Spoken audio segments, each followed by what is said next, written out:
All right, so everyone that's on, thank you for joining us live for our kind of inaugural educational series webinar. We're super excited to be kickstarting this, many more to come. And I will say, we don't say this often, but this literally is our first rodeo. So any tech issues, anything that's going on, type something in the chat. We got a couple eyes on it. I got a couple people in the audience and my phone next to me just in case anything's going wrong. I am Ashley Campbell. I'm a physical therapist in Nashville, Tennessee, and also the managing editor for International Journal of Sports Physical Therapy. And I will not be the presenter today. Dr. Phil Page will be doing all of the education on this aspect, but I will be monitoring the chat and looking for any questions. There is a Q&A section. Feel free to honestly use the Q&A section or the chat. We'll be keeping an eye on both and make sure everyone's questions get answered. This is being recorded and we will send out the recording. If anyone has to jump off early or comes in late, we will be recording this and getting it sent out and available to everyone, registered or not, honestly. And then at the end, we'll definitely take any additional questions. I know that you guys are all muted and off video on our end, but it is my understanding from all of the tutorials I've watched that I can selectively unmute people if we need to ask, but feel free to type any questions you have in the chat. I'll keep track of them, and at appropriate times, I may stop Phil and go ahead and ask one of y'all's questions. So on that note, we will go ahead and move forward. The first thing I want to do is thank our sponsors. We have a couple different levels of sponsors and partners that help make the journal successful. And honestly, we could not do this without all of them. So we strongly encourage you guys to check out all of our sponsors and support them when possible. And this is what keeps us able to keep the IJSPT free to you, open access 100%, and free publishing. So all of the expense for publishing gets covered by our sponsors' generous contributions. So these are our founding sponsors. These are our gold sponsors. And then we also have a couple of critical partners that help us as well with our marketing and our outreach. And then before I forget, and we'll bring this up again at the end, in case anyone has any questions, you've probably seen some emails coming out from us. We are starting an annual IJSPT hosted research summit at the Orthopedic Summit in Las Vegas this December. So this is your opportunity to submit an abstract and be selected to represent your peers and your work at OSET in December in Las Vegas, and potentially win some pretty awesome prize packs and potentially upwards of $1,000 in cash prizes. So there's some information here. There's more on our website. We're also happy to take questions. And again, it's just an abstract submission.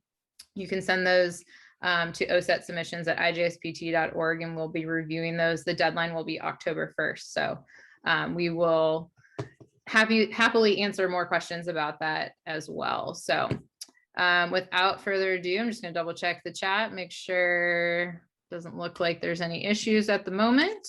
So I'm going to go ahead and stop sharing my screen, and we will let Phil go ahead and share his and get this party started.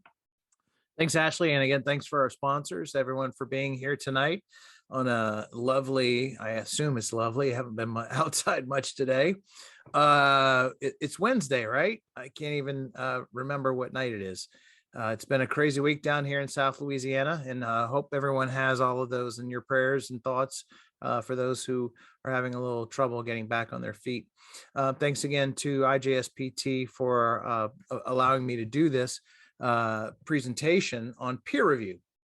So my name is Phil Page. I am here in Baton Rouge, Louisiana. I'm the associate professor and a research director at FranU, which is a brand new, fully accredited DPT program. Also an editor with IJSPT, working with Mike and Barb and Mary and Ashley and everybody else. And I have no relevant financial disclosures to provide on this topic as we go forward. So I have some objectives here that I want to just make sure that we touch on and kind of like tell you what I'm going to tell you is looking at why peer review is important. What's the relationship between the research design, the question, statistics, and outcome? what are the qualities we look for in writing and reporting? How do we use those guidelines for reporting in quality appraisal? The biggest we'll talk about is really looking for bias and confounders, and then how to provide that overall constructive feedback for our reviews, really just building a toolbox. So as a workshop, a virtual workshop, it's really hard to kind of do a traditional workshop of doing activities together. So what I wanted to do tonight is really provide you tools that get you started. And if you think about this as a workshop and you're building birdhouses for the first time, your first birdhouse is going to look really bad. If you've never used a hammer and nails before, you'll put it together and it looks something like a birdhouse, but it may not be exactly what you want it to be, but at least you have the tools. And as you do more of these, you'll get better. And so that's the goal tonight, is to give you the tools to help you start building these reviews and understanding that the only way you're going to get better at doing peer review is to keep doing peer review and to review the feedback of the other reviewers and read articles and really understand that it's a little intimidating at first, but I'll walk you through the steps and you'll realize it's really not as bad as some people may think it could be. And that's our goal tonight, is to make you feel a little bit more confident, I think, in your ability to do peer review. So I wanted to start out, and Ashley, I'm not sure how this works since this is our first rodeo, but I want to do a kind of a poll here. So what do I do here, Ash? Hold on one second. I'm launching it. Okay. Right. So I want you guys, we're gonna do a little poll here. What is the best statement that describes you? Have you performed several peer reviews? You feel good about it, feel confident? That'd be number one. Maybe you've done several and you feel like you can still do better, or maybe you've only done a few and you'd like to do better, or maybe you haven't really performed any, but you'd like to, but you're almost ready, but you still need a few months to figure it out, or you haven't performed any peer reviews and you're really still thinking about it. You have no real intention yet. And then of course, the last choice is that you really thought this was not a peer review, but a beer review. So you guys take a second, give us a poll, why you're here, kind of give us an idea of our audience. And I'll let Ashley kind of play that Jeopardy music.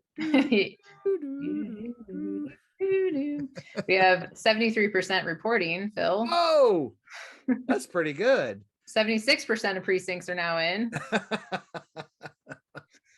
Whenever you're ready, Ash, you can, do whatever you do. I don't have no idea what's going on. I got you. We got 80 out of 95 people reporting here. I'm going to give them 15 more seconds and then I will close the poll.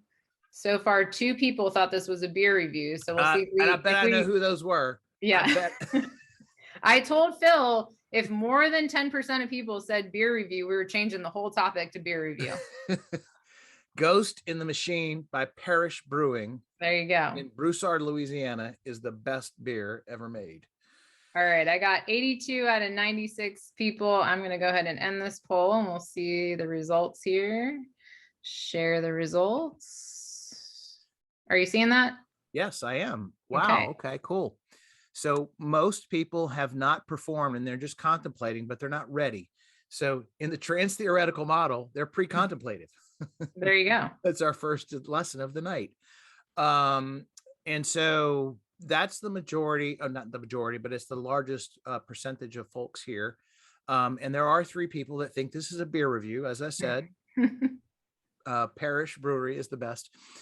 So what I'm going to focus on is, the group of folks out there that are kind of just feeling this out. They're not sure that they want to do peer review or not. That's kind of, I like to do those kind of polls to figure out where we are in the audience. But I think that everyone on that list, except for the beer reviews, well, you already did get my review. So you've already gotten your goals. You can kick off now if you want to. Yeah. All right. Thanks, Ash. Mm-hmm. So what I wanted to do at this point was kind of open up, why is peer review important?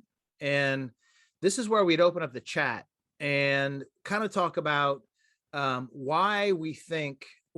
I'm always curious to know what others perceive peer review to be, why it's important. So in the chat box, if you could kind of just throw out some ideas on why why peer review is important to you, to our profession, or whatever you think. So let's see if we could see scientific rigor. That's a good one. That's really important, obviously.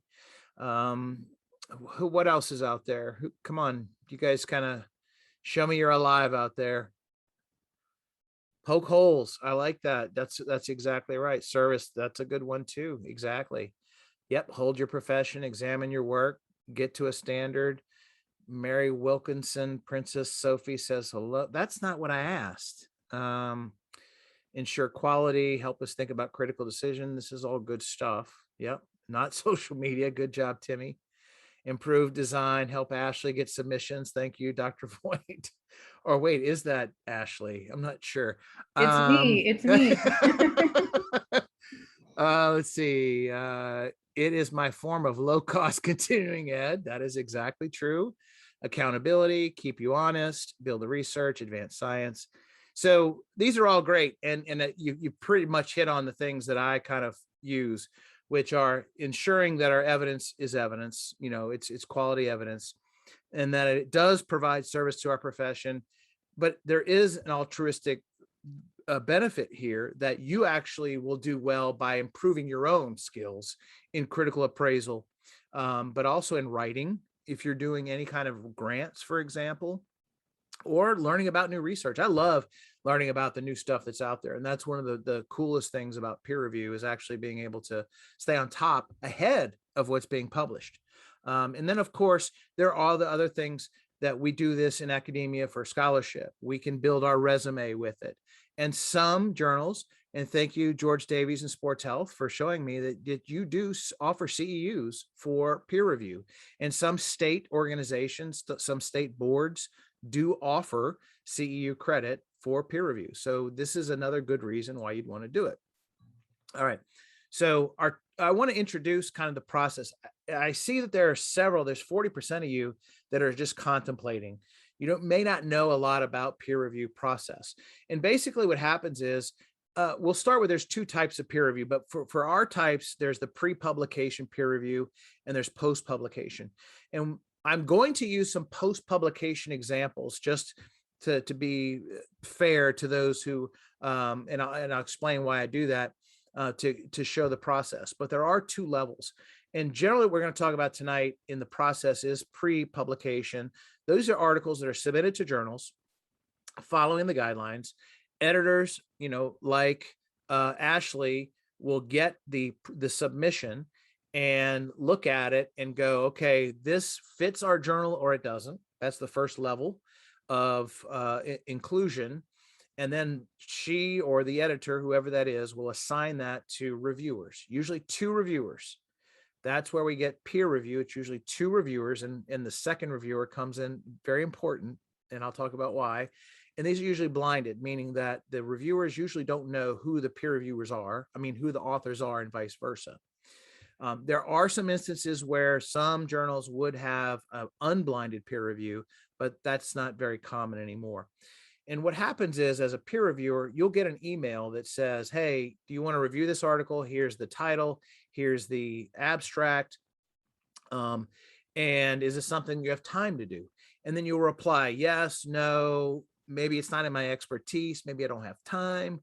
And then if you accept it, it's usually about 2 to 3 weeks that you can do your peer review in. And then at that point, you'll be asked to provide your feedback with your recommendation to that editor and any comments. And that's where you'll make the decision, or not the decision, the recommendation. Do you accept this as it is? Do you want them to revise it, or do you need them to reject it? And there's different levels of that for every journal. And then the editor ultimately makes the decision on based on the 2 reviewers. And if any of you have been authors, you know that those reviewers, you can get peer reviewer 1 says you're great, peer reviewer 2 says you're terrible. What do you do? And that's where the editor kind of steps in and has to make that decision. But at the bottom of these slides, I make a little kind of what were those things where they had the little clouds where they would give the little buzzword statements afterward. And I want you to remember, what was very helpful for me starting out as a peer reviewer was to look at the other reviewers' comments. So when the decision is made, the editorial team will send you the other reviewers' comments. And I always read those. Even today, I read them to say, did I miss something? Was I on point? What was their viewpoint? Because I don't look at myself as saying I know everything and what I say is perfect. I'm going to look at somebody else, and I look to them to show me, if I was in the ballpark. So this is peer reviewer 2. Peer reviewer 2 is angry and bitter, is scholar exacting revenge on their peers through overly critical anonymous rejections they secretly wish to have written. Peer reviewer 2 does not like puppies. And for those of you who've been through peer review, you know what we're talking about here. Don't be like peer reviewer number 2. Now, another great example of what we battle in academia and scientific literature today comes from my old love, this cartoon, Calvin and Hobbes. And it was about Calvin writing a paper. He hates to write assignments, but now he enjoys them because he realized the purpose of writing is really to inflate weak ideas and obscure poor reasoning to inhibit clarity. With a little practice, you can be intimidating and impenetrable fog. So he asked Hobbes, you want to see my book report? And it's titled The Dynamics of Interviewing and Monological Imperatives in Dick and Jane, a study of psychic transrelational gender modes. Academia, here I come. This is what we deal with, right? So research as a second language is an issue. It's that there's a lot of academies out there, technical jargon, and people write to make it sound scientific-y. I just make that word up. It's really, they use big words, big terms, fluffy writing that makes it sound a lot bigger than it really is. And here's a bulletin. We see right through it, y'all. So you don't have to, fluff things up in the scientific world for those of us who are doing peer review or editorials. Just be straightforward, common sense, good general discussion. You don't need to inflate things. But here's where the problem is that these words that we see are often used interchangeably with different terms. And that doesn't help us as clinicians, as writers, as students, as researchers. There's so much ambiguity when it comes to simple terminology that I just want you guys to understand that sometimes words here mean one thing, but they may mean another thing here.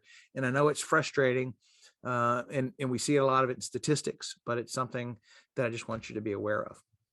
But after all that, here's the good news. You don't have to be a researcher to be a peer reviewer. You don't have to be a good writer, and you definitely don't have to be an expert in it. Now, all these things help. Don't get me wrong. If you've had experience with writing and researching and you're an expert in a topic, that helps you. But, I was a peer reviewer for research grants for the American College of Sports Medicine. And I was having to review articles on mouse studies in space. I had no idea what that was, but I came to realize that science is science, and you can still see, through some of the issues that might come up, even if it's an animal study in an environment that you're not used to. And as we'll talk about, there's several tools. If you're not an expert in any of these areas, fear not, there's lots of stuff that can help you. And that's kind of our goal tonight, is to show you what those things are. So we'll take you through 5 steps here of how to appraise an article. And what I want to start off with by saying is, the good thing is this is not just a peer review webinar. This is actually going to help you in a critical appraisal of an article. Like, how can I do better at understanding what an article says? And I still today, regularly from colleagues get, I got this article, what does it mean? I don't understand it. And that's a big problem for the people that are writing it. You shouldn't have to have someone explain your article to you. I mean, an article should be pretty easy to understand, but unfortunately, due to the academies and all these types of problems that we have, people tend to write worse than it really should be. Write to the common person. Now, again, a disclaimer is this webinar and this peer review is guided around our field, sports rehabilitation. We're not talking about high level DNA, genome research stuff. We're talking about stuff that is really relevant to the things that we do as clinicians every day. So these steps that you're going to go through are very practical, right? So we're going to say, you're going to start by identifying the different components of the article and what we're looking for. looking for the design. That's a big important part. Does it answer the question? How do we use these reporting guidelines and assessment tools? And then how do we get through each section? And we'll talk about those. And then how do we provide that feedback that's important or helpful to our editorial team? So we'll start off with kind of the anatomy of an article. And the basic anatomy starts here. These are the bones of an article. It's your IMRAD, your introduction, your methods, results, and your discussion and conclusion. And these are the key parts. And you may see some variation where the introduction may be background, but in general, this is the standard format for scientific writing that you're going to follow is IMRAD. Now, within the IMRAD, you're going to be looking for the PICO, PICO, and then I add in TS, PICOTS. So the content should include the population, intervention, comparison, and outcomes. That's our PICO question. And then I like to add in how long was the study, what's the time frame, and then what are the statistics that are used. And then finally, I want you to be thinking about this, which is how does the question lead to the design, which leads to the analysis, which ultimately leads to the answer? What's the connection between those four aspects? Okay, so you have to be able to identify that question, that purpose. Does the design, can it answer that question? And then what is that analysis that we're doing to answer the question? And then ultimately, what's our result? What are we concluding from those parts? And all of these should be pretty easy to find. If we're having difficulty finding them, that's a sign to me that this paper may not have been well written. So I talked about the importance of research designs, and I think this is one of the most important components of being a good peer reviewer is linking up this purpose of the study, the question, to the design of the study and making sure that the design allows you to answer the question. Because one of my things is that statistics don't answer your question, the design answers your question. So don't rely on the statistics to answer your question for you. If you don't have the right design, the statistics don't matter. And the other point I'll make here is that levels of evidence is what everyone thinks about. Level 1 evidence, level 2 evidence. You know what? That doesn't mean a lot to me because you can have very poor quality of a level 1 study. And it's really not as much information for me clinically as, say, a level 3 study that's well designed, right? And so levels of evidence is just, it's not supposed to be acknowledged as the highest level of evidence means the best quality. It means that the design has the strictest, I think, limitations on its validation in scientific validation, so that those higher levels of evidence are held in higher regard if they're of high quality. But instead of looking at level 1 through 5, look at it this way on the scale of quantitative and qualitative. And I'm going to focus on quantitative. That's what most of us deal with here in sports physical therapy. And within quantitative, we're going to see experimental and non-experimental. And again, most of what we see is actually going to be here in the quasi and observational side of research designs. You will have some analytical, systematic reviews, meta-analyses. You may have some really small, well-designed randomized controlled trials. But I think a lot of where we live in the practical side of the research is in these quasi-experimental and the observational designs. And so understanding what these designs look for, how they're designed is important, but then what questions do they answer? And this is an important point, is when you're looking here at cause and effect or differences between groups, you really have to have these types of designs in place, these experimental designs. And the challenge or where we run into problems is when we start looking at cause and effect or difference when we're using this type of design, like an association or a relationship. And we'll talk about causal language in a little bit. But that's where it's important to know that the design has a direct influence on the question and the answer that we can give from our research. So again, linking that research question to the design is really important. And if you have a study where you're reviewing it, you say, here's their question, but their design is not really answering it. So if they're looking for a cause and effect question, but they're doing a correlation design, that's not going to fly, right? So that's immediately going, you know what, your methodology doesn't really address your question. So we're going to have to go back to the drawing board on that one. And don't take the author's word for it. I see so many times where authors will put randomized, controlled, double-blinded, placebo trial, and what they're really doing is making their article look better than it really is once you start digging into it. And we'll show you an example of that. So in order to look for the research design, and again, we're trying to make sure that design answers the question, I want you to look for that purpose. And generally the purpose is, it should be in that last sentence of the introduction, right before the methods. What's the purpose? What's the question? What's the hypothesis? Then look for those keywords within the question. And again, are you looking for effect, difference, association, relationship? Those keywords will tell me what my design needs to be to answer that question. And then once I find that, I want to look for the different parts of that study. What are the variables? Quite simply, dependent, independent variable. Dependent variable, what's the outcome? How many times am I measuring it? Independent variable, what are our groups? What are our comparisons? What does the control look like? And then how do I identify people that go into each of those groups? Is it basically just a case series, or am I actually randomizing those applications? So these are the things we need to look for to identify the research design. And again, don't take the author's word for it. You need to look for it in the methodology to actually pull that out and say, what is the design? And then go back and match it to the research question. Now, the foundation, I think, for being a good peer reviewer is being a good critical thinker. And this goes beyond peer review, obviously. And critical thinking is such an important quality in us as healthcare providers.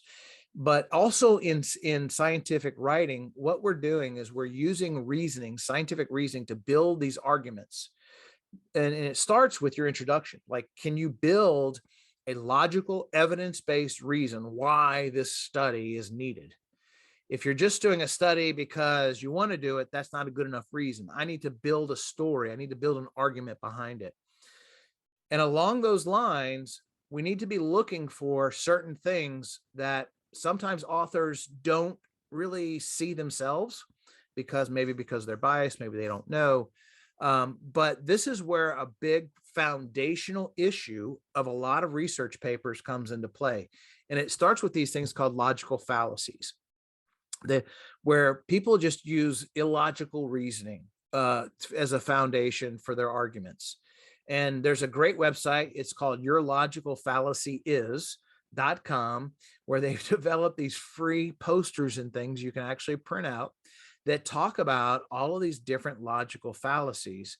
And when you start reading what these different fallacies are, you'll start to think, oh, well, I've seen that in a research, foundation, the foundation for this research project. And so logical fallacies occur throughout everything, not just in scientific literature, but even in newspaper articles, in how we look at patients, how we make decisions. And they're often grounded in these faulty assumptions. And assumptions are things that we take for granted, that we just assume are going to be there in our research as the foundation for some type of decision or reasoning that we make. And maybe that assumption is faulty. We'll talk about that in a little bit. And the last thing to look for, or one of the last things, is what we call stacked hypotheses.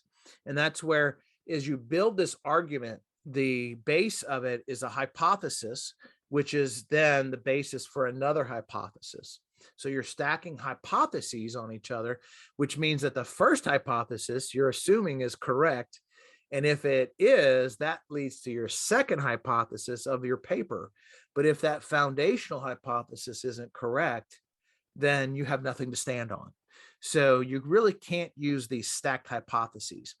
And another logical fallacy that I see all the time is, if A equals B and B equals C, then A must be equal C. But that's not the truth. We see this quite a bit in nutritional studies, where something like calcium, I don't want to use an example per se, but in nutritional studies, if there's a certain aspect of a nutritional variable that leads to something. And we'll just try it. We'll say if calcium is associated with bone loss, okay, lack of calcium is associated with bone loss. Therefore, let's see, and bone loss leads to fractures, then calcium will prevent fractures. You see? So that goes from A to C. And we've missed a step there. So you can still go through the study and look at it. You can create a study that says that calcium may reduce fractures. But that's where you're skipping that whole logical step of you can't just jump to this conclusion that A equals C all of a sudden. So make sure that you're following these logical steps. I mentioned causal language, and causal language is very prevalent in lower level, lower quality articles where they'll take a study that's observational and treat it as an experimental study and say that A caused B in an observational design, which may be something like a correlational or an association design. And they don't do it straight out. They'll do it subtly with the language that they use. And this usually occurs in the conclusion statements, and sometimes it occurs in the title. So be very wary of this. But I pulled up this article, which I thought was pretty interesting from a couple of years ago, from actually last year.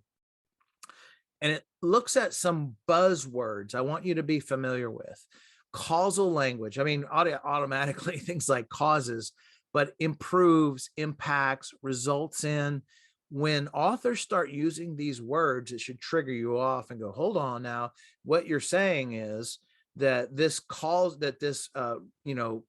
association or this correlation results in, that's a big no-no. So as a peer reviewer, this is really important that you cut this off at the pass, that when you see someone doesn't have an experimental design that can actually lead you to use these words of impacts, effective, right? If it's simply an observational design that looks at, A and B or the correlation between these two, you really can't use these words of influences, induces, effective in. Instead, these are the words here: associated, related, predicts. And so as you're a peer reviewer and you're listening for these words in the writing, you should be able to say, if I see these words, then my design and my statistics should really reflect that as correlation, as a regression or that type of study, and not looking at causation. So when we look at critical appraisal, and you've probably seen this in your research classes years ago, that there's two types of validity, internal and external. And internal validity is really about the meat of the study, the quality internally of the methodology, whereas the external validity really looks at, how do I apply this out in the real world? Do these results mean anything to my patients? And there's threats to this validity. And this is where I think a peer review is extremely important, because sometimes authors they just don't see these biases, these issues of validity. They can see it from a scientific point, but a lot of times we have authors that may not be clinical, may not have a clinical background, and may not see these potential confounders, and vice versa. You may have clinical researchers that don't see the scientific confounding factors as well. So when we talk about the threats to validity, these are threats. These are things that may influence the outcome of the study that we're not controlling for in the design. All right. And if we look at that, we would call that a bias. All right, as a general rule. Now, these are words that also have different meanings. I went back to my slide earlier that said that sometimes words have different meanings. Bias basically as a whole relates to issues that influence the overall outcome of the study.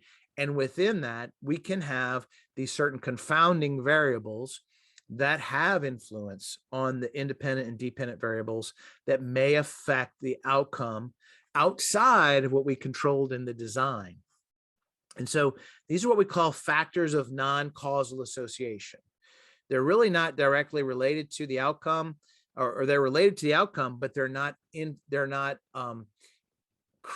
can influence the outcome, the change of the outcome, but they're not doing it as a result of the study. They're just a factor that's there. And we use this example here I got off of Wikipedia. If I'm looking at the influence of coffee drinking on heart disease, there's another factor out there that we need to consider, and that may be cigarette smoking. That's what we call a confounding factor, or another factor that may influence heart disease. All right. So when we're looking at a confounding factor, it's a factor that's outside that we're not controlling in our study that may influence that final outcome. And we have to, as peer reviewers, as researchers and peer reviewers, we have to be aware of those. And this is something that you have to look for throughout the entire paper that you're reading, not just the methods, but there are issues of validity that could be based on the background that you're seeing, how the study was developed. There's issues of bias that go all the way down to the conclusion of making those assumptions, like we showed you earlier with causal language. So make sure that you're always keeping an eye on bias and confounders with every statement that's made in these papers.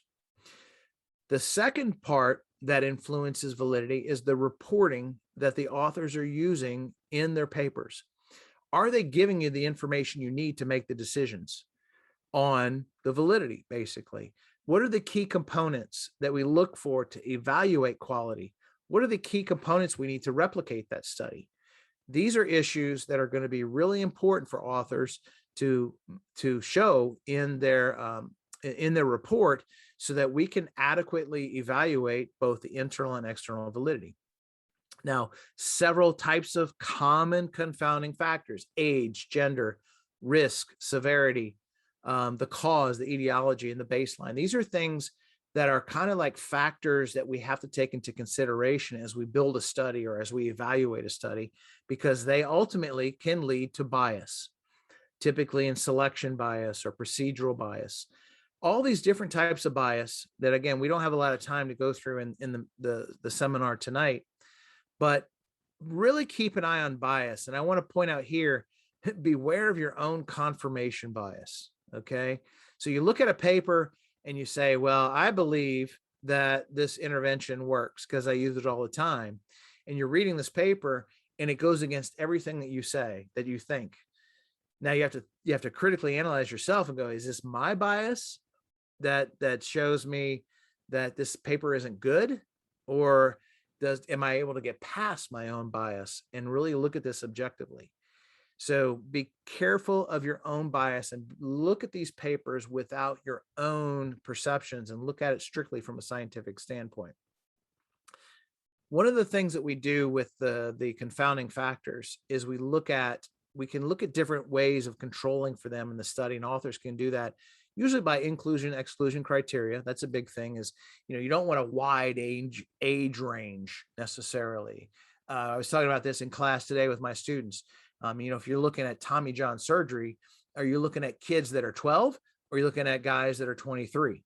That's a big difference. So you can't look at the full spectrum of population. You really have to start narrowing these areas down in terms of how age can influence that outcome. And that's what that confounding factor may be. And we can do that, as I said, also by doing things like normalizing or stratifying. Again, issues that are a little bit beyond our talk tonight, but those are the things you'll want to look for when you're critically analyzing these types of confounding factors. How are they controlled by the authors? Because again, these are things that are going to pop up throughout the study. And this is your major role, I think, as a peer reviewer, is to identify the bias, but then how do the authors control it? Because they can control it, and they sometimes will actually note it in their limitations, which is, what we would want as a peer reviewer. It's okay to have bias. Don't get me wrong. It's okay, but you better call out the elephant in the room. You better say, hey, we were aware that this was a problem and we controlled for it the best we could, but we couldn't do, this or that. So it's really important that you as the peer reviewer identify potential for bias and also make sure the author has realized that potential and done what they can to control for it. So when we hear the word quality, this is another one of those ambiguous terms. What is quality? So I am going to define it operationally as you got reporting and you've got bias. So when we look at overall quality of a paper, what are the indicators that are being reported in the paper? And then what are our threats to validity? And again, those authors should note both of those limitations in their paper, but that's a huge part of your evaluation process as a peer reviewer. Luckily, there's lots of tools out there. So we're going to build your toolkit. Here's your first tool, reporting guidelines. Equatornetwork.org is a free website, which is, it's a centralized database of all the reporting guidelines. And these are actual papers that have been published that are accepted as these are the gold standards that you'll use for different types of designs for what the authors should be reporting. And they usually come with these acronyms like consort, strobe, starred, prisma, based on the different type of design. So when you have an article and you look at the design of the article that you've determined, you should be able to find which reporting guideline is appropriate for that particular design. And here's an example of the consort checklist, which is for randomized controlled trials. And you'll see it takes you through every step of a paper.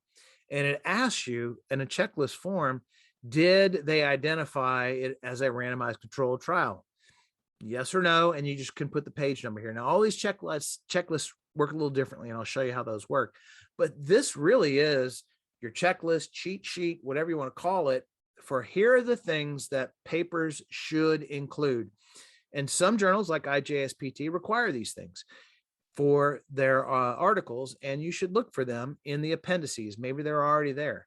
But again, I don't always trust the authors. I like to double check this and make sure that they have identified these things.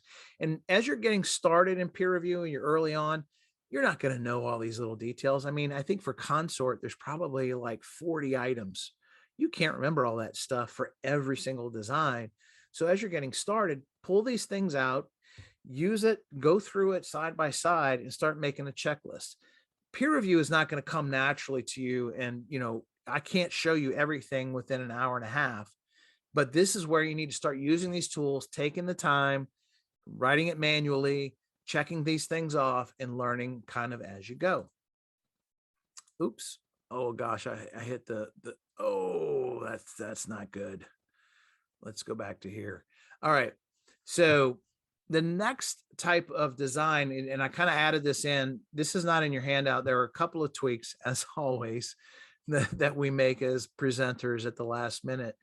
And my colleagues over in Europe, Thomas Banholm and Christian Thorberg, kind of shared this with me a while back, which is their new report trial guide, which I think is another example of a guideline that is designed to help you write a paper, a clinical paper, and publish it. But these are also tools you can use as a reviewer to look for the quality of items that should be included in these types of papers. And they do a great job. This paper hasn't been officially published, I'm not sure, but on this website, you can actually download the entire manuscript at this point. The next tool that you'll look for, which again is another one of those kind of easy cheat sheet kind of things, are these quality appraisal tools, or what you may hear a risk of bias scores. So we have checklists, which are basically just, checking things, right? So is the item here? What page is it? Now, what these tools, risk of bias, do is they usually have scores associated with it. So they create an index that allows you to compare between papers. So 1, 0, 1 or 2 or 0, whatever that number is. And it gives you some kind of quantitative evaluation of the risk of bias. We see this quite often in systematic reviews. And they're very specific to each design. But again, these risk of bias tools are extremely helpful for you guys early on. That kind of reminds you, and this is an example of the Cochrane risk of bias, which is in randomized controlled trials, generally a Cochrane or Pedro is what we use in physical therapy quite often, the Pedro scale. And they look at different items and they rate them. And then visually, you can tell here, if you see a lot of red on the board here, as we were talking about power outages down in South Louisiana, that wasn't a good thing. More green is really good, low risk of bias. So looking at how we use Cochrane, we're looking for more of the green and yellows here. More reds, we're looking like, that's not too good for us in terms of the overall quality of our studies that were included. But you can still use these different tools depending on the design. So there's different tools for different designs of studies. So you have to know the design first. All the way from these randomized controlled trials all the way to systematic reviews have these quality appraisal tools. CPGs use the agree tool, for example. So just knowing the design is an important part of this. Now, kind of a subset of these, or another type of, these really aren't necessarily graded scales of risk of bias, but they're worksheets.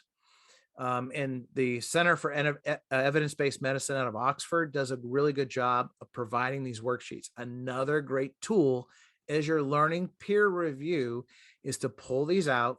Once you get a study and you're asked to review it, what type of design is it? I'm going to go get this critical appraisal worksheet from CEBM. They're free. They take you through the steps. This is an example of what a therapy study would look like. And then Joanna Briggs Institute also does something very similar, where they have a list, they probably have 20 different designs that have different worksheets for every type of the design. So all of these different tools will help you in starting your peer review. So again, don't be intimidated by peer review. You've got a lot of help. It's going to take you a little bit of time first. It's like, again, taking out the instructions to the birdhouse. I got to read the instructions and go through them step by step. My birdhouse isn't going to look good, but after I do the first one, I'm going to get the hang of it, and it's going to start to look a little bit better as I build my tools.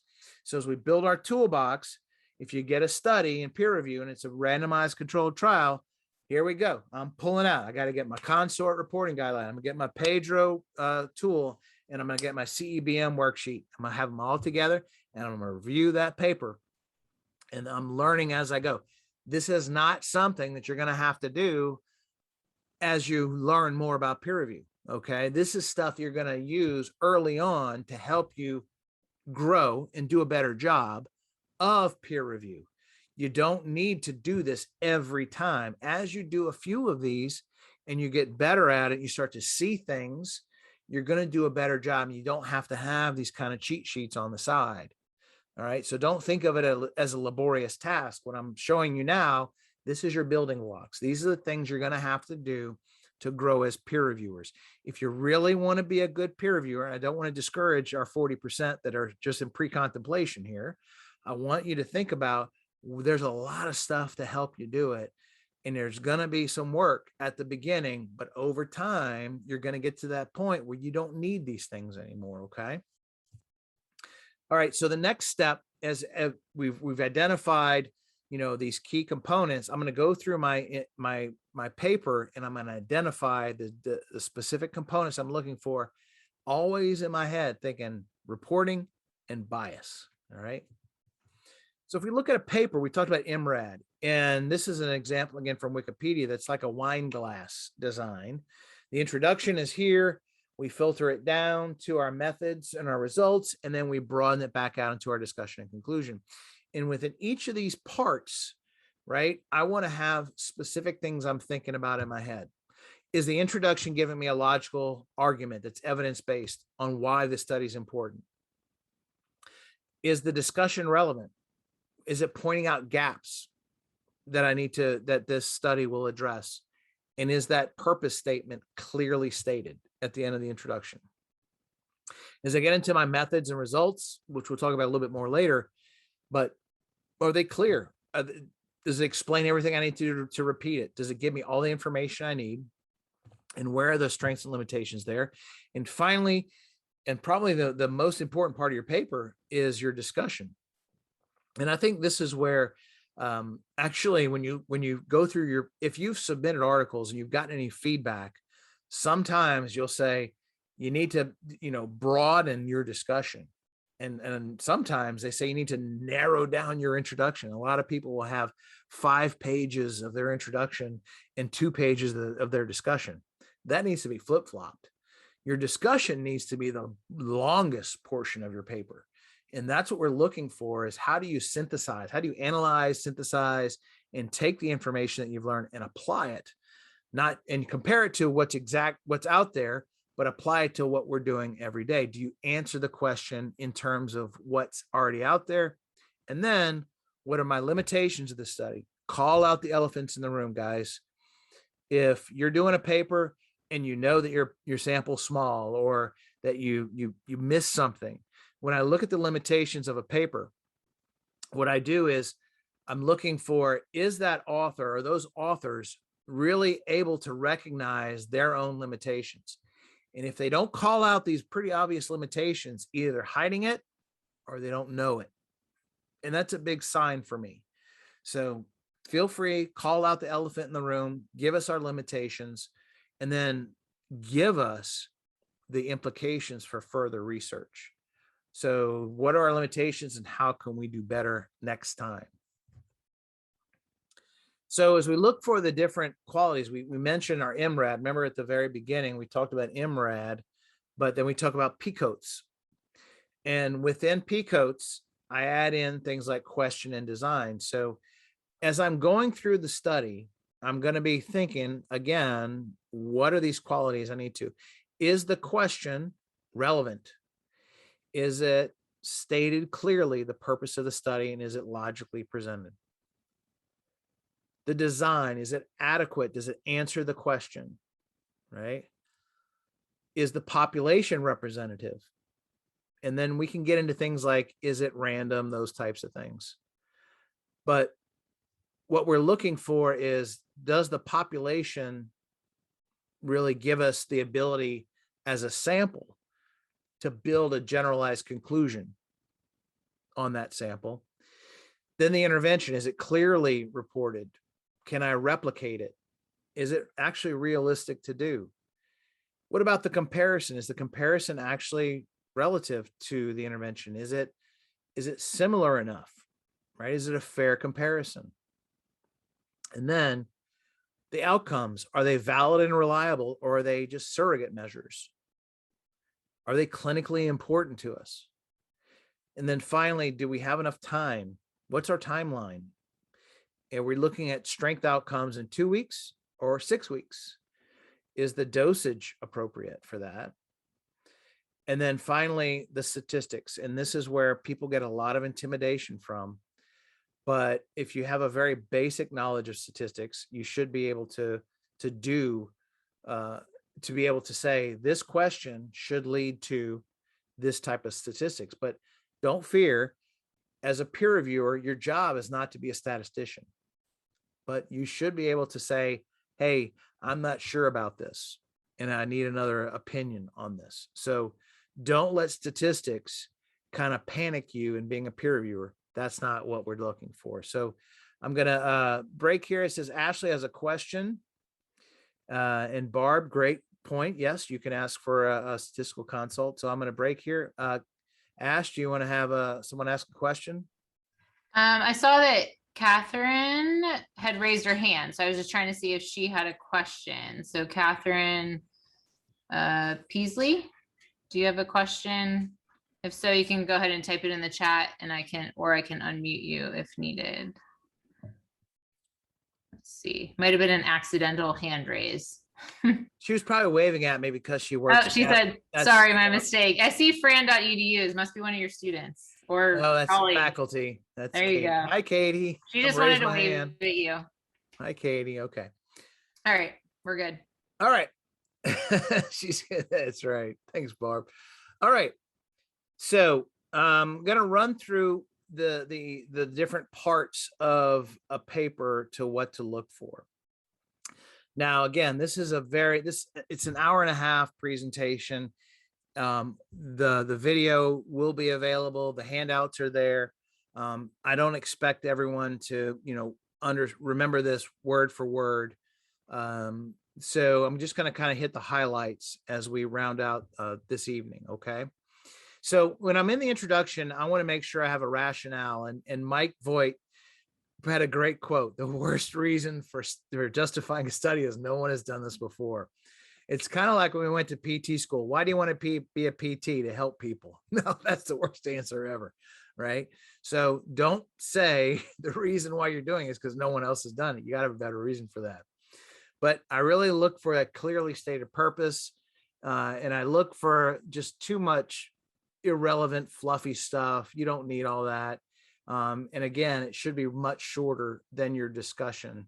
And many times what's included in the introduction, you can easily recommend, say, just move this to the discussion and build that up a little bit.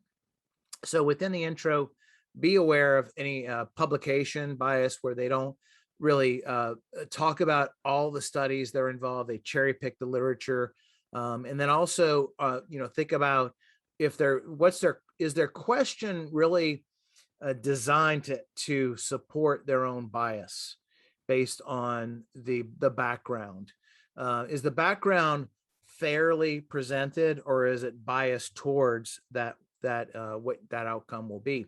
So what I'm going to do is show you again some examples of the post peer review things that again you can apply if you are a peer reviewer before publication. These are things that got through the cracks.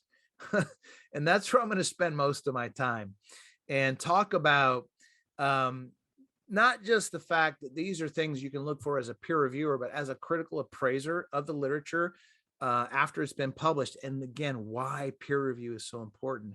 So I look at this study, and I apologies to my kinesiology taping friends. I do believe in it, but I think there's a lot of crap out there in the literature. And I spent a lot of time being involved in the kinesiology tape literature. So I use that as an example, not to bash it, but just use it as a learning experience. So in this study, it's claimed as a randomized placebo-controlled trial. And there's a debate. Is a trial, what is a trial? This was, I put it on, I measured you, I put it on, I measured you afterward. Is that a trial? There's debate. So, if you look at how some people define a trial as anything that may affect an outcome, I look at more as a repeated measure, whether that's right or wrong. As a reviewer, I'm just going to say, you're really stretching it if you call this a trial. But another reviewer may look at it and say, hey, a trial is anything that we do, that we measure, that can have an effect on that measurement. And so that's a fair point. And that's why peer review, when you get reviewer 1 and reviewer 2, you get a little frustrated. And that's why, because this ambiguity that's there. Next point I want to make here, placebo. Is this really a placebo? Just because you put the tape on differently? That's not a true placebo. And yet they call it a placebo-controlled trial, right? So thinking about what, again, these authors, and it gets through peer review, that it's not a real true placebo. So don't stretch the truth here in saying, oh, it's a randomized, because that sounds really good, doesn't it? But in reality, this is not a really good placebo-controlled randomized clinical trial. This is a repeated measures 2-condition test, in my opinion. So don't be afraid to call a spade, call it what it is. As a peer reviewer, you have every right to call that stuff out. And that's what I would have done in this case. So this is not a placebo randomized controlled trial. All right. Now, looking at the methods, the next section, I always look for IRB approval, or review, I should say. And it doesn't matter if it's humans or animals, it needs to have a review. It could be expedited or exempt, doesn't matter. It needs to have an IRB look at it. Things like systematic reviews don't need that if they don't involve subjects. Even surveys of humans should be reviewed by an IRB committee and maybe, deemed exempt, but always look for that. And then if you have a clinical trial, look for that registry. I see a lot of times studies are published and they're actually not pre-registered. They're registered after the fact, which is wrong. They need to be registered beforehand so that the authors don't play games and change their statistical analysis, for example. That's the purpose of these registries, is so that you go in prospectively, you register your trial, but look at these registries after the fact. Sometimes they register them late after they started the study, so be wary of that. Obviously, they should properly state that research design and make sure that it answers the question. Follow those reporting guidelines so I can replicate that study. Looking at the sample size, make sure it's enough, that it's representative. The big thing here is looking at the inclusion-exclusion criteria, as we talked about with the confounding factors. Does that influence your results? Looking at the dose response, again, is it of adequate time and intensity? And are the statistics appropriately done? These are, again, big picture. There are some studies out there that I have no idea. I got to go to Barb and go, hey, I need a statistical consult on this because I don't know what they're doing, because I'm not a statistician. I stay at a Holiday Inn and I'm still not a good, statistician. But I can at least know the difference in what, independent and dependent t-test is, what the power analysis should show us, what a parametric and non-parametric variable is, and what a Bonferroni correction is. These are the big picture things that as a reviewer, you should be able to look for, at least understand when that author has multiple evaluations or multiple measurements, you need to have that Bonferroni correction. All right. These are things, and a lot of times, and we'll talk about in statistics, sometimes authors will go to short, they'll do the minimal, they'll kind of shortchange the statistics in order to get the results they're looking for. And so when we're looking at our methodology, the design and the procedural bias are pretty straightforward, as well as the selection bias. So look for those issues here. So this is another paper that was done that had it's not really a method bias, but it was poor reporting on my end. And I was reading this paper that was back in 2017, I think it was. And it was looking at how you apply kinesiology tape for lateral epicondylitis. And as I read the paper, I couldn't see how they were actually doing their procedure. And so, of course, I wrote a letter to the editor, and it pointed out these issues that the authors did not give us adequate explanation of their methodology in this journal. And of course, I got crickets, no reply, nothing changed. And the editors of the journal were basically like, well, we published it and, your letter, and that's as it stands.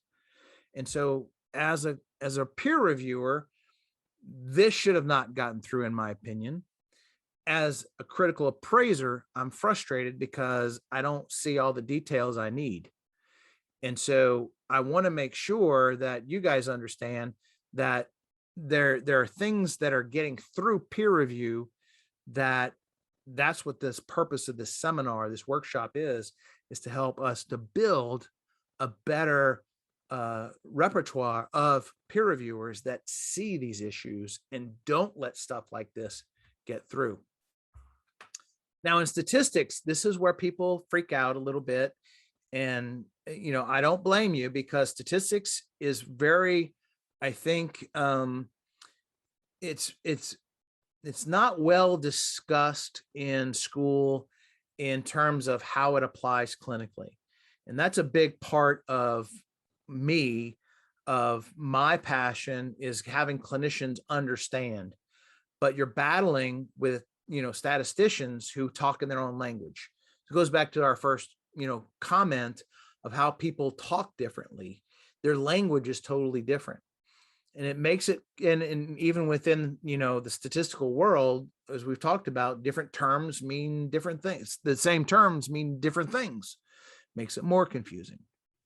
So on a very basic bottom level, I want you guys to be able to understand that the basic analysis for a question, you should know what that analysis would be for that question, and that you're using the right measurement levels, particularly for the outcomes. When I talk about measurement levels, there's two different types of variables. There's these parametric and non-parametric assessments, depending on the type of variable. Are you looking at a continuous variable, which is like 0 to 100 or whatever, or are you looking at a yes, no question? And that's the fundamental part we need to go back and look at is, are we using the right the right statistic for that basic study variable that we're looking at? And also, to go back 1 second, also parametric and non-parametric also depends on the assumptions that we're making about the sample that we're using. And again, I don't have time to get into all the statistics of this, but it really would behoove you. And this is a learning process for me, as I would see something as a peer reviewer that I didn't really understand. I went and looked it up myself, and I learned about these differences, and I learned how to look for different things. And even when I'm learning, I got 4 different opinions. And then you have to go back and figure out, what's the best what's the best answer for yourself. All this stuff isn't black and white. And that's the challenge of not just peer review, but just critical appraisal in general. Look for confidence intervals. This is a big thing that's a pet peeve of mine, is when all these, authors are presenting us just p-values. In my opinion, p-values in clinical science are meaningless to me. What I look for is the confidence interval of where is the possible location of the true variable in the population. Again, not enough time to go through all that, but I would like for you to look a little bit more into confidence intervals, understanding the value of those. And then what are the clinically important statistics we look for? MCIDs, minimal clinically important differences, effect sizes. Again, p-values to me don't mean anything as making clinical decisions. The confidence interval, the effect sizes, the MCIDs, that's where we are. Unfortunately, many papers are still reporting just p-values and not giving us any really good clinical information. And so I want to see a trend towards, as a peer reviewer, this is where you have the power to go back to the author and go, hey, if you want this published, you need to go back and give me confidence intervals. Don't just rely on p-values. Give me, how does this relate to the minimal clinically important difference? This is the importance of peer review, is that you can then go back and find out, how can this paper help me as a clinician make a decision, not just looking at a statistical p-value. All right. So this is what you got to look out for in statistics. Look for a priori power analysis. And power is basically, again, just the ability to reject the null hypothesis. It goes back to your p-values. But a lot of times the problem I have is pilot studies that are underpowered are giving us p-values, which then they relate to a population with a generalized conclusion on a pilot study. You can't do that. If you don't have the power, you can't use an inferential statistic to imply the results of this sample on a population. So the use of p-values in a pilot study is worthless to me. An effect size, yeah, a confidence interval maybe, but don't give me p-values in a pilot study, because it all it does is it makes makes the paper look like it has some value, when in reality, the p-value is not, there's not enough subjects to actually give you an appropriate p-value. And so some people will do a post hoc power analysis, and there's controversy about that. Generally speaking, if you get a non-significant result, it means you didn't have enough power. That's the rule of thumb. So there's no point in doing a post hoc power analysis if you don't have statistical significance, but it will give you the number that's required to follow up with another study, right? And so if you're underpowered, then you're basically a pilot. If you're underpowered, then you can do your post hoc and find out how many subjects you would need in the follow-up study. So when I'm looking at a pilot study, the other thing I would ask you as an author is, don't give me inferential statistical analysis, give me non-parametric. Go back and look at non-parametric statistics, because those don't rely on the assumptions of a parametric statistic, of inferential statistics. Look at something that's just looking at straight numbers. That's another option for a pilot study, is don't report in parametric evaluation, evaluate it in non-parametric studies, analyses. There's I mentioned a little bit earlier that some people go through this process of p-hacking, where they actually change the analysis to get significant results. This is a big no-no. Unfortunately, in peer review, we don't always see it, but that's what trial registries are for. You go in and you place your bets and you say, I'm going to do this study, I'm going to use this analysis, right? And if you change it, then you're going to be called out. You have to explain why you changed your analysis to get that better p-value, because you want that significance. Unfortunately, there's still this big push towards, I want to have p less than 0.05. Again, if you understand p-values, p means you have a 5% chance of not making the right decision about your null hypothesis. Explain to me how that has anything to do with making a clinical decision with the patient that's right in front of you. You just have a 5% chance that the authors made, or the statistician made, the right decision. It's a yes, no question. And so when we talk about that, you need to look for, I'm going to skip to this, significant, near significant, and more significant don't mean anything. So significance 0.05 is 0.05. It's arbitrary. It's dichotomous. It's yes or no. There's no such thing as near significance or more significant. I just tell my students, wipe significant out of your vocabulary. Significant has just been, I think, the bane of my existence in reading through these papers and how it's used. Significant is a terrible word, because people tie significant with large, grande, significant. That's what effect sizes are for.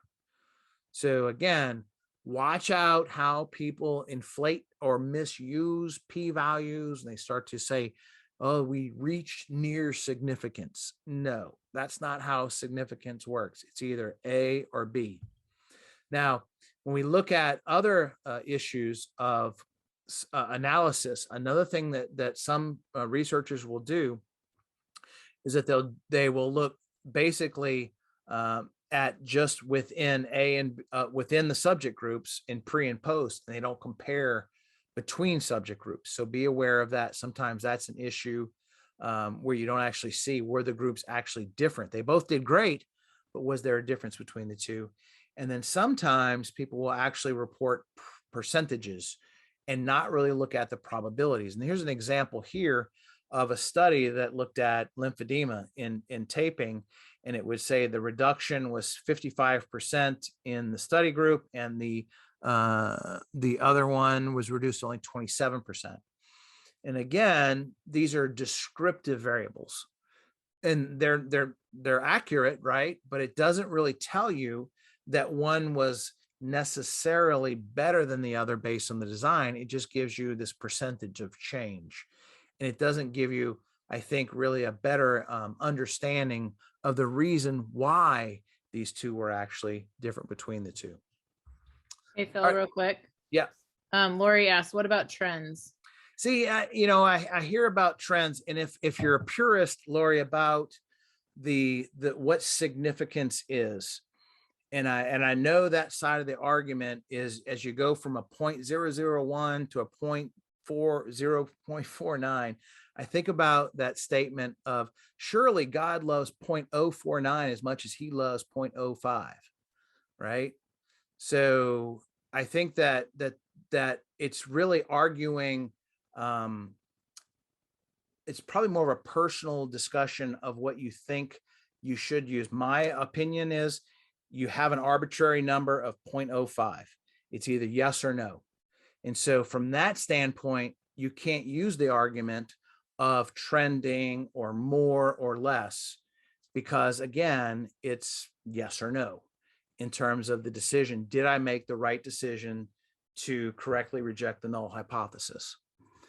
On the other hand, if you do use this relationship or this trend of 0.0001 versus 0.05, I can see where you may talk about trending towards it.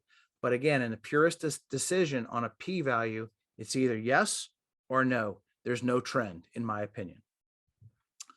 All right. As we get to the results section, you want to look for making sure that the baseline differences are reported and accounted for, that you have similar groups, that those outcome measures. Here's another thing, is using surrogate measures. Big problem, that you'll see these outcomes that really don't truly represent what actually is being measured. And I'll show you an example of that. And are they reliable? Not just, you'll see that, oh, this study, this outcome measure has been shown reliable by blah, blah, blah and all, but is it reliable within the authors that are actually taking it themselves? So there are times when you want to look for things like interclass correlation coefficients within the researchers that are taking the data, not quoting some other group of researchers, right? Are they clinically meaningful? We've talked about that. And are they accurate and representative? And again, sometimes researchers will take a little bit of creative license and kind of expand out their graphs, or they exclude these error bars. These are things you need to look for in these papers, is where are the issues that some researchers are kind of not giving you the full picture, or that they're showing you the picture that they want you to see. And that's what you have to be able to look through. And that's really important when you're looking at tables and graphs. And then, of course, when you're looking at the overall participation of the study, the outcome, who finished the study, how many actually were included of the entire group that were eligible for the study, and how many actually finished it. And then were all the outcomes addressed? There's another issue where sometimes authors of papers will start a study and they'll talk about, I'm going to look at all these things, and all they report on are the positive ones. They don't talk about the negative ones. So make sure that, if they talk about that they measured this, they better talk about it in their results. Otherwise, you'll have this reporting bias that we've talked about. So we mentioned surrogate outcomes, and I just love this. Does kinesiotaping increase local blood circulation? So let's use thermal imaging. What's wrong with this? So thermal imaging is a surrogate measure of circulation of the skin. Because now, why is it a surrogate? Why doesn't it directly measure it? Well, how do we directly measure it? Well, you actually have to measure it directly with infrared measurements on the skin to measure the capillary flow. That's a direct measurement of blood circulation in the skin. All right. Now, we're not talking about Doppler, in a vein and an artery and vein. That's totally different.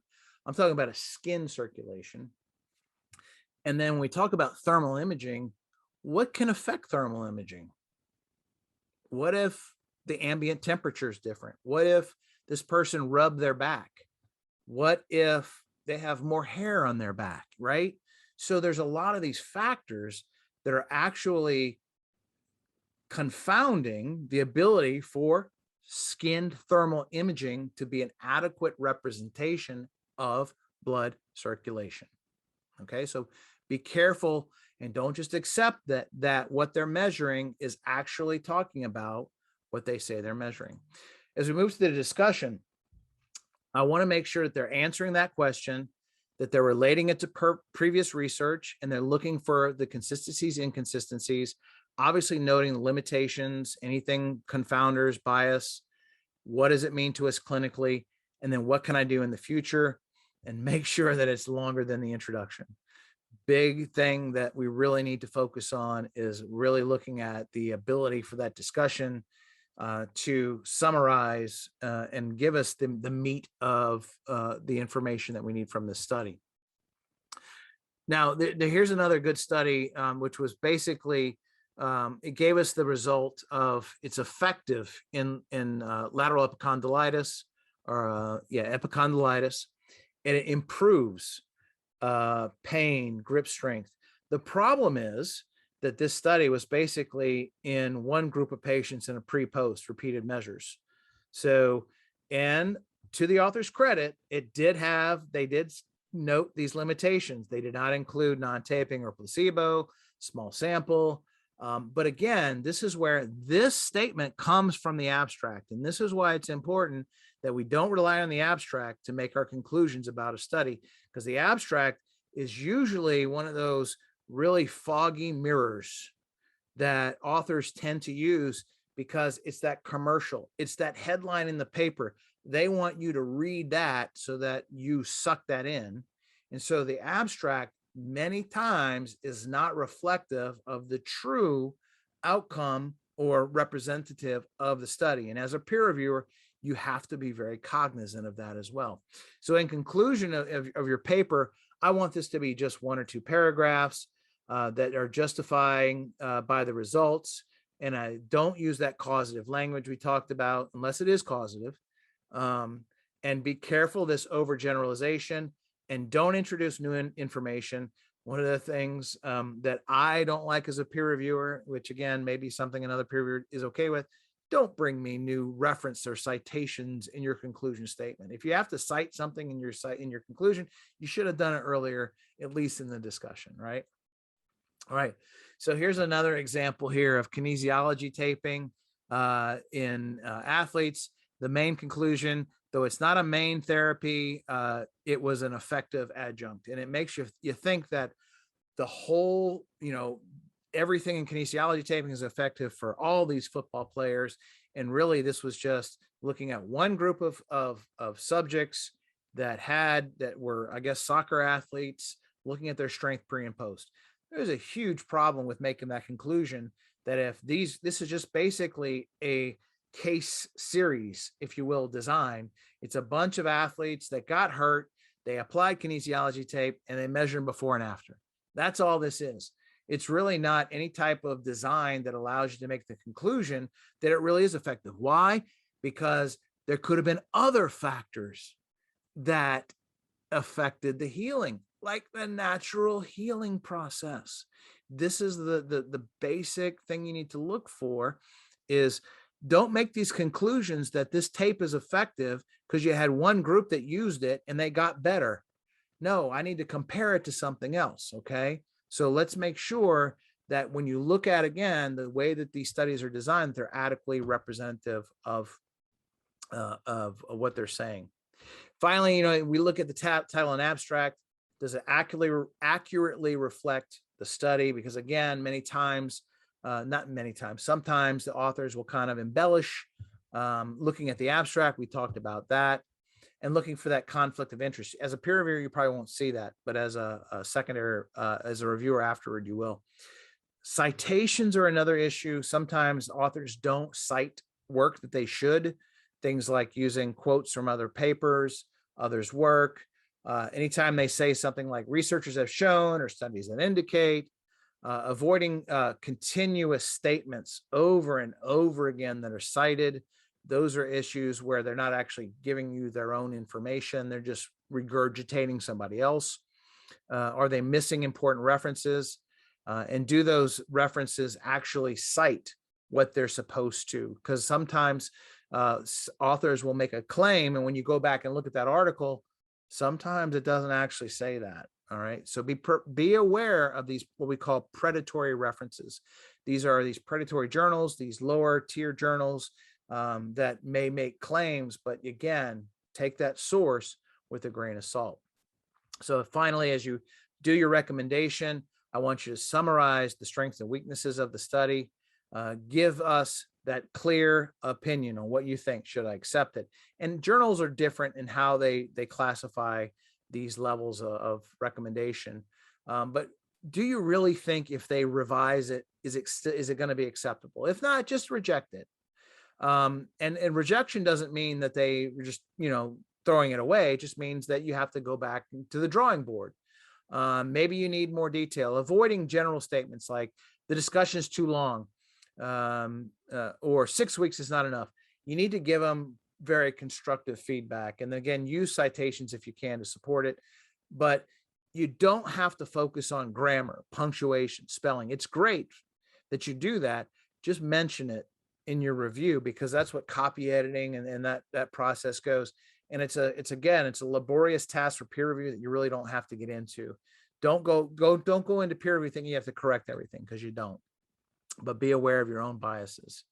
And a problem for me is to avoid sarcasm. So be careful in giving your review and make sure that you're not too sarcastic. And if you're recommending rejection, write a review. This is from Dr. Voigt. Write a review that you would like to receive if you were actually doing the paper yourself. Find the positives, be constructive, because you never know if this author is just starting out. You don't want to, crush all their hopes and dreams. Although it seems like as seasoned authors, that's what peer reviewer number 2 does all the time, which we'll talk about. So another great example from Dr. Voigt, writing up your review. And I believe these are actual examples where he would have this peer reviewer would say, this adds nothing to my understanding. The writing was substandard. I don't even think this is a conclusion. This article is not worthy. Instead, what Dr. Voigt recommended was, this paper did not add to my understanding. It was irregular in quality. I didn't feel they arrived at a clear conclusion. And I don't think it makes a large conclusion. So that's where you may want to look at how you state things in a clear way. So as peer reviewer number 2, I know we're running short on time. I just kind of found this meme for those of you who are always fearful of peer reviewer number 2. You know what I'm talking about.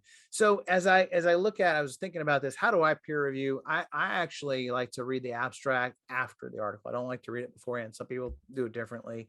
I'm an old school paper guy. I like to print it out, or I use my iPad now. You can see this is an example where I'll actually go through and make my notes. And there's certain key items I look for, and I've kind of listed them here. I'm not going to go through them in the sake of time, because I've already hit on most of them, but these are the things I look for. And I don't just look for them necessarily for quality. I mean, that's the most important. But if the authors are hitting these things, then I know it's a good quality paper. If they miss certain things, and this is where I use the example of citation format, references. I used to say, oh, citation format isn't important. But if you're using AMA format, for example, and you go back and you don't, use the proper format for your journal titles, I know you didn't pay enough attention to this article to actually, maybe you missed something else. So to me, even something as simple as citation format, as petty as it is, it tells me a lot about the attention to detail that these authors have, which may make me look for other issues I may have missed. So in summary, do's and don'ts. In general, guys, just don't look at peer review as something that's really difficult or that you can't do well. Look at it like this is something you don't have to be an expert in, but that you can offer a lot with. And you're going to learn as you go. You're not going to be an expert at the beginning. You don't have to know statistics. You don't have to be a good writer and know punctuation. You don't have to know that stuff. You really have to look at it from that bias standpoint, the standards that are out there. Use the tools that you have, and really don't. The last thing I want to tell you is don't do it for the money. There's another argument out there where people will don't peer review because they don't get paid to do it. I'm an old school guy. This is giving back to your profession. IJSPT does this. We do this all volunteer. We don't do this for the money. And there is an argument for articles and journals that do charge for publication fees, for subscriptions. I tend to limit myself in my peer review to journals where I'm actually benefiting from that journal. And if some journal reaches out to me that I don't have a subscription to or anything like that, I tend not to peer review those individuals just because of my time, I don't like to spend myself too thin. And sometimes I have to reject reviews depending on how tough it is in the semester. You guys will have different times of the year where you're busier than others, and that's okay. Just remember, there's lots of tools in your toolbox. We've talked about it. Don't forget to phone a friend if you need to. And then look for this is a great textbook, Foundations for Clinical Research. Be sure you use that as well. If you have any questions, I'm going to run to the end here. I'm not going to go through this. Believe it or not, there is a peer review week coming up in 2 weeks. I had no idea. If you are interested in being a peer reviewer, please reach out to Ashley. We need as many peer reviewers as we can. We love working with you, building your abilities to do this. And with that, I want to thank you. Thank you for attending. Thank you for IJSPT. And here's my email if you have any questions. And my last statement is just do this. Just get in there, do it. Don't be worried about it. That's what we're all here for. So I'll turn it over back to Ashley, and probably Dr. Hugenboom wants to say something, I'll bet. Yeah, editor-in-chief, you want to, any comments? Surely don't have to, but thanks for coming, everybody, and listening. We really appreciate the work that you do and hopefully are considering doing for IJSPT. We value and rely on all of your work as reviewers, so thanks a bunch. Yeah, as Phil said, if you do have an interest, you certainly do not have to have any sort of experience. If you just are interested, that's literally the only requirement. Send me an email, Campbell, Campbell, at ijspt.org. And I have a Google form that I am finishing up that I will just shoot back to you. That will allow you to fill out your information, your best contact information, your areas of interest. And just so you know, I do try to solicit reviewers specifically for your areas of interest or expertise. So it's really important that you kind of give me that information. If you have zero interest in the foot and ankle, I'm going to not send you a paper on foot and ankle because it's just going to be a lot more daunting for you to review. So if you have interest, just reach out. If you have questions, reach out. Again, this is being recorded. We will kind of edit it down appropriately and get it posted and sent out to everyone. And you can feel free to share that. We'll get it up on our YouTube. And that way, anyone, colleagues, friends, whatever that you want to share this with, they have total free access to it. So we are here for you with any questions you may have, and we'll hang around. Let's see if there's any questions in the chat. Lori asked, what type of manuscripts are you looking for submission? I mean, we will, everything and anything you guys are working on, we're happy to take a look at. And we are certainly interested in publishing clinical commentaries, systematic reviews, everything, research. If you are ever wondering if it's something that we're interested in, and we do have, the only fee we have with IJSPT, to be totally transparent, is a $25 one-time submission fee when you submit a paper. And that is through our platform with Scholastica HQ. And that just covers the costs of what they charge us for putting a paper through their system. But if you're like, I don't even know if this is something you'd be interested in, please feel free to send it to us. You can send it directly to me. I always, get with Barb and Mike and whoever else on our editorial board to say, hey, what do we think? Is this something our readers would be interested in? So if it's something you just want a little bit of eyes on, you can send us an abstract or your paper. We're happy to give you some feedback before you go through the commitment of submitting and going through that process. Other questions? What is the education requirement for being a peer reviewer? Honestly, we don't have any specific education requirement as far as like a baseline. We'd want you to be a licensed professional, but I've had students reach out regarding peer review because they're actively in their stats classes and their research classes. We're not opposed to having students review, but typically if someone does reach out and they're a student, what we will end up doing, we always do 2 blinded peer reviews. And a lot of times with students, what we'll do is we'll add them on as a 3rd reviewer, just so that they get a little bit of experience, but we also get 2 licensed professionals that are reviewing. Is there a certificate of completion for this webinar for CEUs?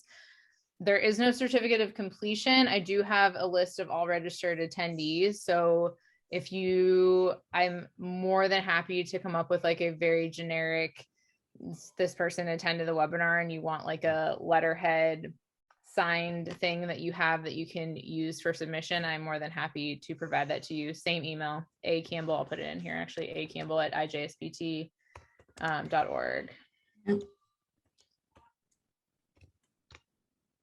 Make sure I spelled my own name right. Yep. No problem. Let's see. Got it. What is the YouTube channel? You would ask that right now. I will give it to you here. There's currently nothing on it. This is our very first endeavor into the world of our webinars and such. So I will put that up here right now. Let's see. Trying to find it actively. Barb, if there's anything else in the chat, I can't see it right now while I'm doing this. Can you send out a past quality review that we can look at to see full process if possible? Phil or Barb, do you guys have anything that you could kind of blind that we could send out with the replay at all? I can definitely look for something like that. I can do it and see what I can come up with, but yeah, Joe, I get what you're saying. That's a really great suggestion, is to look for a really good example of a review that satisfies all the things that we're hoping for. So give me a little bit to look for that one, and I will try to find something. We can see if we can add it to the replay or add it to the website or something. So Joe, there's I didn't mention in here, I think it's British Journal of Sports Medicine or BMJ that actually did that. When you go to journal websites, they sometimes have peer review tutorials, and I don't remember if it was Sports Medicine or BMJ, but they actually did that. They actually had an article. It was on magnets, and they showed the manuscript proposal and then the final published article. And so, Barb, if we have anybody that we can do that with on our own, who acknowledges that they would like for us to use the results of their peer review, I think that would be a great idea. And I'd be happy to share my peer review of anything that's been published as well. Mm-hmm. And there's conflicting, there's even though a study's published, and I didn't have time to get into this last example, there are examples of papers that still get through peer review that have lots of flaws in them. And when we go through editorials, you're going to have, and this is where Barb and Mike and Ashley, they have to figure out, you've got two opposing opinions from reviewer A, reviewer 1, and reviewer 2, and where's the balance lie with that? And to Barb's credit, I mean, she's the ultimate middle of the road. I'm going to, look at where the positives and the negatives, and I'm going to choose the best example or the best result. Because it's not black and white, y'all. So, and I love what Barb does. And again, like, hopefully this has helped those that are still lingering on here, and those that were on this realize, like, the team of people that run this show, we are very down to earth. We are very, we love the research, but we are also all clinicians. We all practice actively, and we're very much about just getting you the best possible information that helps you practice. So we're definitely not the black and white crew. And any questions, suggestions, things that you think would help the general IJSPT readership population, always feel free to reach out to any one of us, make those suggestions. Any feedback or any recommendations for follow-up educational series or things you guys would be interested in, again, shoot them our way. We're definitely working on a whole calendar of things to come, and we're super thankful for everyone who's participated. Lori, I'm going to answer Lori in my opinion. Okay. I'm sure that you guys have your opinion. So Lori, I see your question in the feedback. You get to a discussion. You've gone through your methods, and the methods are so bad. What do you do with the discussion? And I can tell you, as a reviewer, I would have stopped there and just said, "Hey, this isn't worth my time." And Barb may not want to hear that, but it's kind of like, I'm sorry, but the methodology was so poor, I don't have time. And that's why I don't even read the abstract first. I won't go back and read the abstract if the paper's terrible to begin with. So I'll add to that, Phil, because I agree with you. And that is that if there are so many, like what I would call fatal flaws in the methods, yep, the discussion doesn't even matter. that's you know? right. So, That's so Lori, I know, and I've gotten to that in reviews on my own, as well as reviews for this journal, where, you've got enough difficulties that you've come to the place where you're like, I can't even read any further. I just gotta, yeah. So kindly point out some of the flaws in their methods. Maybe they could improve it the next time. And if you were to say that and send that review to me, I would just be able to make that from there and say, yep, these are the problems. And I think I'll also add, because the question was asked during the webinar about the grammar and the spelling and everything, and Phil touched on it, and we try really hard to make sure that papers don't go out to our reviewers whose time is very valuable, that are so grammatically poor, that doesn't even make it out the door. But if there's ever a scenario where it's like, this is so badly written that I can't go on any further, you don't need to sit there and do every single little edit. Just a generalized review that says this needs to be kind of once over from a copy editing perspective before it can even be reviewed is 100% appropriate, and we are okay with that. So absolutely, we are an international journal, so we do get some things that may be not written as we would expect by primary English speakers, and so that's absolutely an okay thing to say as well. And for those of if anyone's still on here who is an international author, we also, are more than happy to assist in trying to connect the dots with primary English speaking authors to try and assist with all of that as well. We love publishing our international work, so certainly we don't want a language barrier to be a hindrance to getting you published. Is there any type of study that is easier, less intimidating to review for a new peer reviewer? I would say maybe like a clinical commentary. Yeah, it can be. I think, the newer reviewers do get kind of like Phil says, a little bit flummoxed by statistics sometimes. Yeah. And so, maybe a cohort study or a descriptive study where there's not as many statistics that are included in the analysis, but then you have to be really careful with not making conclusions that aren't acceptable with that type of a study. But if you get something that you feel like you're in over your head, just do your best, and you can always request a statistical review, or you could say, I'm not familiar with this, and this, or whatever, but the flow and the design and the methods appear reasonable. So, I think, just to jump in just do it. I'll do a Phil. Yeah, just do it. That's a good place to start. And our new system through Scholastica is super easy to shoot us feedback notes, messages that questions. If you are in over your head, you can always contact us and just say, like, I'm working through this and I have questions, and one of us will certainly help you. And some of it may come down to, hey, why don't you just do your best, submit it, we'll look it over and we'll give you feedback or whatever we need to do. But more than anything, we just want to kind of help you guys all grow and obviously help our profession. So yep, agree. Go ahead. Go team. Yes. I forgot one thing I forgot to tell you. If you are a new peer reviewer, you're going to have to, and I can't believe I left this out, but like when you're making a comment on how to improve it, you need to put the line number of the manuscript has line numbers, from 0 to whatever.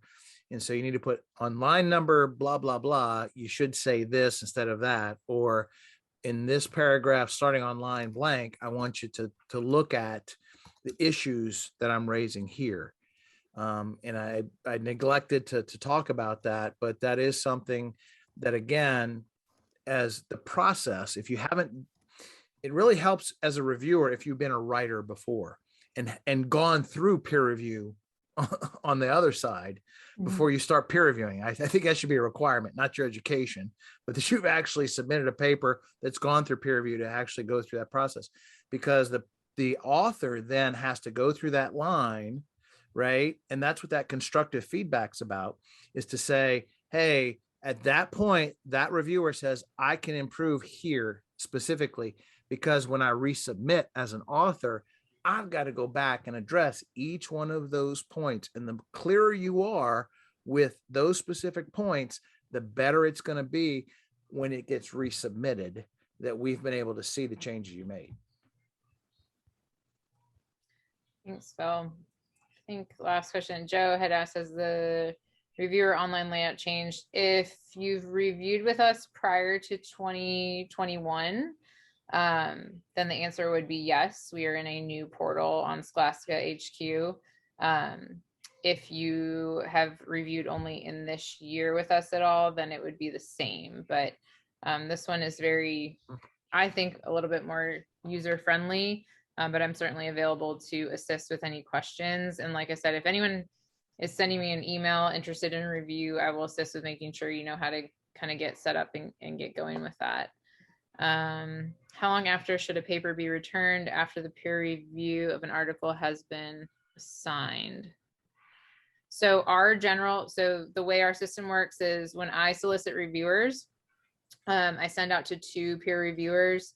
I generally try to send that out on the same day, so I'm not chasing things down for one paper at different days. I typically give a 10-day window for a response from a reviewer as far as accepting or declining. And if after 10 days I haven't gotten any sort of response, I'll revoke that invitation and ask someone else. Once you accept a review, the general turnaround time that we ask for is about 3 weeks, 21 days.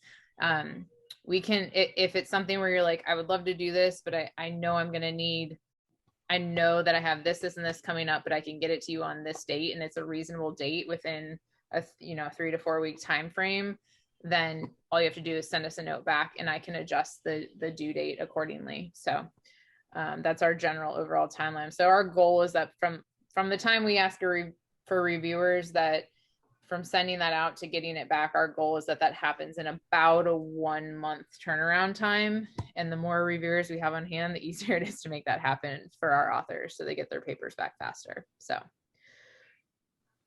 all right, we'll take any last questions. Lori, I'm in on a statistics primer. I cut my teeth on AJSM statistics primers back in the 80s.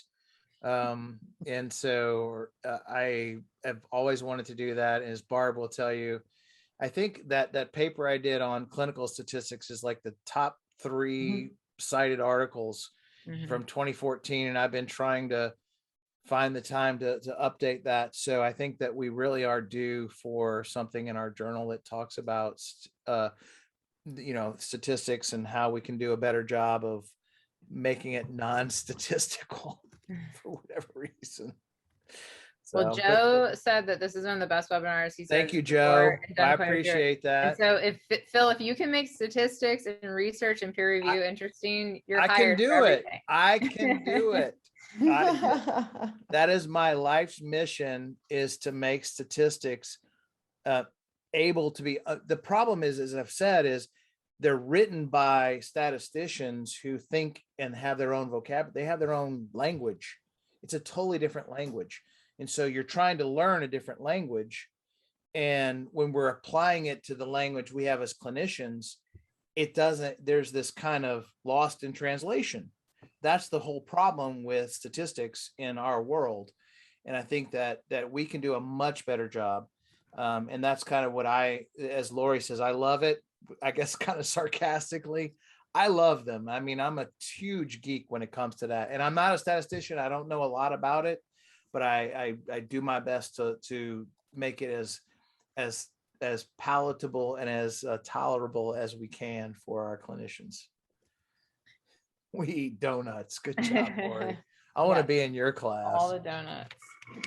All right. Well, Phil, thank you so much. Thanks for everyone who lingered around. We appreciate you. Feel free to email us questions. Again, this is recorded. I will edit it down appropriately and get it sent out to everyone who is registered, get it posted on our YouTube, and please share it with your friends, colleagues, etc. Anyone who wants to be entertained by Phil. So. And he is entertaining. Drinks on me. All right. Stay tuned for updates on what our next one will be. And feel free to send us recommendations on what your interests are as far as future educational series. So Thank you all. Thank you. Good night. Thanks, Ash. Thanks, Thanks, guys. Barb. Thanks, Thanks, Mike. everybody.